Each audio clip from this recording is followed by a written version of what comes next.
হিমালয় হিমালয় পৃথিবীর অন্যতম মহাপর্বতমালা, যা এশিয়ার উত্তরাঞ্চলে বিস্তৃত।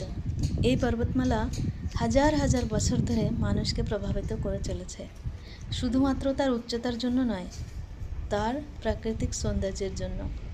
আমিও এখানে গিয়েছিলাম ঘুরতে, আমার খুবই ভালো লেগেছে। এই জায়গাটার নাম তেহরি। এটা শীতকালে একদম বরফে ঢাকা থাকে, অত্যন্ত সুন্দর লাগে। আমি যখন গিয়েছিলাম, নিচে শুধু বরফই বরফ ছিল, উপরে পাহাড়ের উপরে যে সাদা সাদা দেখছেন, এগুলো বরফ। তো আমার তো খুবই ভালো লেগেছে। আপনাদের যদি ভালো লাগে তাহলে আপনারাও যেতে পারেন।